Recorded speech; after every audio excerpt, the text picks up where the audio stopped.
भूम नगर परिषदेच्या मुख्याधिकारी शैला डाके आणि नगरसेवक यांच्यात वाद पेटलेला पाहायला मिळतोय। मुख्याधिकारी यांनी जिल्हाधिकारी यांना एक पत्र लिहिले आणि त्यामध्ये संरक्षणाची मागणी केली आणि त्यानंतर तात्काळ जिल्हाधिकारी यांनी पोलीस अधीक्षकांना याबाबतचं एक पत्र लिहिले आणि त्यानंतर नगरसेवकांच्या वतीने देखील संरक्षणाची मागणी करण्यात आली। आणि खरं तर हा वाद नेमका काय, हे प्रकरण नेमकं काय ते आपण नगरसेवकांकडून जाणून घेणार आहोत। हे नगरसेवक मंडळी आपल्या सोबत आहे। काय सांगाल, नेमकं प्रकरण काय आणि मुख्याधिकाऱ्यांनी काय मागणी केली आहे संरक्षणाची, कशामुळे केली? त्यांचं मत आहे की तुम्ही धमकी वगैरे देता त्यांना। आम्हाला परवा दिवशीच ह्या गोष्टी समजलेल्या आहेत।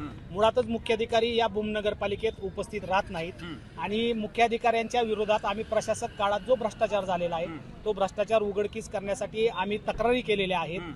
दिनांक 6 तारखेला याच महिन्यातल्या सर्वसाधारण सभेत त्यांचा जो हा कारभार आहे या कारभाराच्या विरोधात आम्ही शिस्तभंगाची कारवाई करा अशी एक तक्रार दिलेली आहे आणि या तक्रारीचा राग कदाचित त्यांच्या मनात असू शकतो आणि त्यामुळे त्यांनी अशा प्रकारची खोटी तक्रार जिल्हाधिकारी यांच्याकडे केलेली आहे असं आमचं मत आहे। तुमचं काय म्हणणं आहे? आता जे काही 7 नगरसेवकांची नाव आहेत त्यामध्ये त्यांचं काय म्हणणं आहे? आमचे जे 7 नगरसेवक आहेत त्यातले बहुतेक तर नगरसेवक नगरपालिकेत कधी येतही नाहीत। ते सर्वसाधारण सभेला उपस्थित असतात। शैला डाके मॅडमच्या जर समोर त्यांना उभा केलं तर ते त्यांचे नाव सुद्धा सांगू शकत नाहीत। हा फक्त या भूम नगरपालिकेत आमचं बहुमत आहे। आम्ही 14 नगरसेवक आहोत आणि त्यांना या ठिकाणी काम करायला अडचण व्हायला लागलेली आहे। जो भ्रष्टाचार करायचा आहे तो करता येत नाहीये।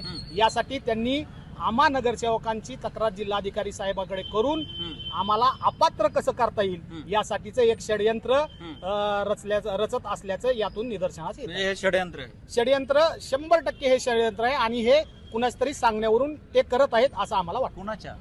जे काही इथले सत्ताधारी आहेत त्या सत्ताधाऱ्यांच्या सांगण्यावरून जे सत्ताधारी त्यांना प्रशासक काळात मदत करत होते आणि आता पण तेच सत्ताधारी त्यांना मदत करतायत अशा लोकांचं ऐकूनच ते आमच्यावर हे असे बिनबुडाचे आरोप करून आम्हाला अडचणीत आणण्याचा प्रयत्न करतात। एक लोकप्रतिनिधी म्हणून निवडून आलात, लोकांची जबाबदारी तुमच्यावरती आहे, मात्र तुमच्यावरच परत मुख्याधिकाऱ्यांनी आरोप केला की वगैरे तुम्ही आरडाओरड करता, धमकी देता वगैरे। चुकीचं आहे। एक शिव मॅडम म्हणजे एक क्लास 1 अधिकारी आहेत, त्यांना त्या खुर्चीला किंवा त्यांना हे शोभणार नाही। आज ह्या भूम शहराच्या नगरपालिकेच्या इतिहासामध्ये अशी तक्रार करणे म्हणजे भूम शहराला काळीमा फासण्यासारखं झालेलं आहे।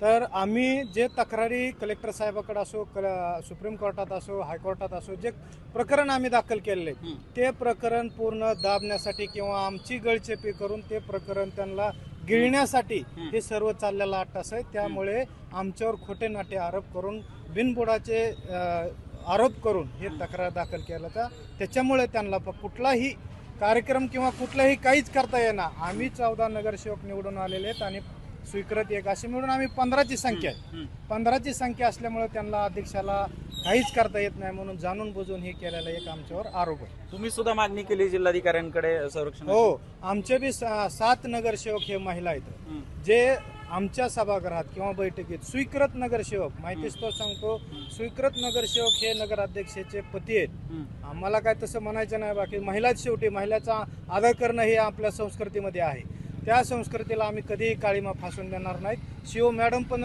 महिला आहेत, त्या बी महिला आहेत, त्यांचा बी आम्ही आदर करतो, पण ह्या भूम शहराला काळीमा फासण्याचं काम ह्या शिव मॅडम, डाके शैला मॅडम यांनी केलेलं आहे। काय सांगाल, नगरसेवक म्हणून काम करताना जर असा तुमच्यावरच आरोप होत असेल तर तुम्ही लोकांना कसं उत्तर देणार, कामं कशी करणार? लक्षात घ्या, नागरिकांनी आम्हाला निवडून दिले त्यांच्या काम करण्यासाठी, त्यांचे काम करण्यासाठी आम्ही त्या नागरिकांचे प्रश्न आम्ही नगरपालिकेत आम्ही मांडण्यासाठी आम्ही नगरपालिकेत जातो। बरोबर आहे, आम्ही तर आता आम्हाला निवडून दिले, आम्ही नागरिकांचे प्रश्न नगरपालिकेत मांडणार। मग मला सांगा, जर आम्ही नागरिकांचे प्रश्न जर नगरपालिकेत मांडत असतील आणि ती जर आमच्यावर आरोप करत असतील की तुम्ही आम्हाला, तुम्ही जर त्या ठिकाणी उपस्थित असताल, उपस्थित नसल्यावर दुसऱ्या अधिकाऱ्याला आम्ही विचारणं काम आहे की शिव मॅडम कुठे आहेत, नागरिकांचा प्रश्न हे सोडवायचा आहे। जर विचारणं जर असेल तर तुम्ही त्याला धमकी म्हणत असाल तर अवघड आहे ना। मग मला सांगा, नागरिकांचे प्रश्न सोडवायचे का नाही? शिव मॅडम त्या खुर्चीवर नसल्यावर नागरिक प्रश्न कुणाला सांगणार? नगरसेवकाला सांगणार। मग आमचे बी कसं लक्षात घ्या, काही आमचे आवाज मोठे तर काही जणांचे बारीक आहेत। मग आवाज मोठा असल्यामुळे जर तुम्ही ह्या पद्धतीने जर हे करीत असाल तर हे बरोबर नाही आणि हे सगळे आरोप चुकीचे आहेत। नागरिकांचे प्रश्नासाठी आम्ही ह्या नगरपालिकेमध्ये, लक्षात घ्या, तुम्हाला काय वाटतं पहिले प्रशासन शासना तुमच्या काळामध्ये घरी बसून नगरसेवक तुमच्या काळामध्ये सहाय्य करत होते, पण आम्ही नगरसेवक घरी बसून सहाय्य करणारे नाहीत. लोकांचे प्रश्न, लोकांच्या ज्या अडचणीत आम्ही नगरपालिकेने मांडण्याचे आम्ही नगरसेवक आहेत. त्याच्यामुळं आम्ही नगरसेवक असल्यामुळं, लोकांनी निवडून दिल्यामुळं आम्ही त्यांचे प्रश्न आम्ही नगरपालिकेत मांडणार म्हणजे मांडणार. काय सांगाल, नगरसेवक म्हणून काम करताना काय अडचणी येतात आता? असं झालं नगरपालिकेच्या माध्यमातून अनेक प्रलंबित काम आहे, ते मार्गी लागले पाहिजेत ही आमची भूमिका आहे. आणि आम्ही नगरपालिकेत आलेला असताना अनेकांचे वैयक्तिक काम आहेत, ते पूर्ण झाले पाहिजेत. मग त्यासाठी कोण लागतं, तिथं प्रशासकीय अधिकारी पाहिजे, मग त्याच्याशिवाय काम होणार नाही. मग त्यांनी येणं कर्तव्य गेल्या महिन्यापूर्वी ते रुजू झालेले आहेत. मला वाटतं त्या 2 महिन्याच्या काळात ते 2-4 वेळेस आले असते तिथं, कारण आम्ही प्रत्येक वेळेस गेलो तर मग ते आले नाहीत. आज आले नाहीत, उद्या आले नाहीत, येणार आहेत असं सांगितलं जातं. आणि जर आले तर 5-10 मिनिटं थांबून जातात. मग जनतेचे काम होणार कसे?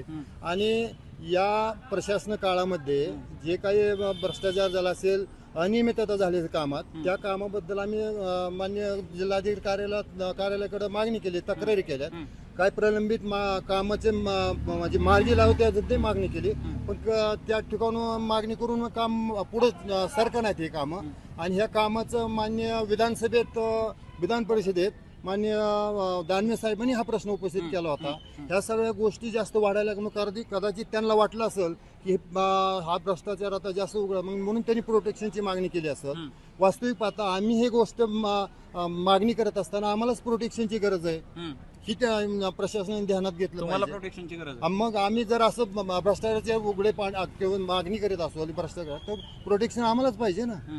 मग त्यांनी जर हे असं उलट आमच्यावर जर प्रोटेक्शन पाहिजे म्हणतात, तर हे हास्यास्पद आहे गोष्ट आहे. आम्ही जनतेचे काम करायचे नाहीत का? लोकांनी जनतेने आम्हाला भोरघोस मतांनी निवडून दिलेलं आहे. मग जनतेची कामं करण्यासाठी आम्ही या ठिकाणी आलो. कामं व्हावी ती आमची प्रामाणिक इच्छा आहे. निश्चितपणे यांचं म्हणणं आहे की कामं व्हायला पाहिजेत, लोकांनी आम्हाला त्याच्यासाठी निवडून दिले. काय पुढची भूमिका तुमची? आम्ही काल जिल्हाधिकारी साहेबांना या संदर्भात सविस्तर तक्रार दिलेली आहे. जर श्री शैला डाके यांची जर चौकशी केली नाही किंवा त्यांच्यावर जर आमच्या बद्दल जे त्यांनी खोटे आरोप करून ज्या प्रकारे आम्हाला या जिल्ह्यात विलन बनवण्याचं काम केलंय, त्यांच्यावर जर ते चौकशी करून कारवाई जर झाली नाही, तर आम्ही माननीय नामदार एकनाथजी शिंदे साहेब, उपमुख्यमंत्री, दुसरे उपमुख्यमंत्री माननीय आपल्या सुनेत्राताई पवार मॅडम आणि महाराष्ट्राचे मुख्यमंत्री देवेंद्र फडणवीस साहेब यांच्याकडे आमचं घराणं जाऊन मांडणार आहोत. आणि त्यांना विनंती करणार आहोत की लोकशाहीत निवडून आलेल्या नगरसेवकांना जर प्रशासक अशा प्रकारे जर गडचेपी करत असेल, तर अशा प्रशासकावर या महाराष्ट्राचे जबाबदार मुख्यमंत्री म्हणून त्यांनी कारवाई करणं अपेक्षित आहे. निश्चितपणे आपल्यासोबत हे होते भूम नगर परिषदेचे 7 नगरसेवक, ज्यांच्यावरती एक पत्र लिहून जिल्हाधिकाऱ्याकडे संरक्षणाची मागणी केली, ज्यांच्यामुळे मात्र या नगरसेवकांकडून आरोप फेटाळण्यात आले. या उलट या नगरसेवकांकडून त्यांना देखील संरक्षण मिळावं अशी मागणी त्यांनी केली आहे. आणि त्यानंतर ते महाराष्ट्राचे मुख्यमंत्री आणि दोन्ही उपमुख्यमंत्र्यांची भेट घेऊन हे गाऱ्हाणं मांडणार असल्याचं त्यांनी यावेळी बोलताना सांगितलं. उदय साबळे, जय महाराष्ट्र, भूम, धाराशिव.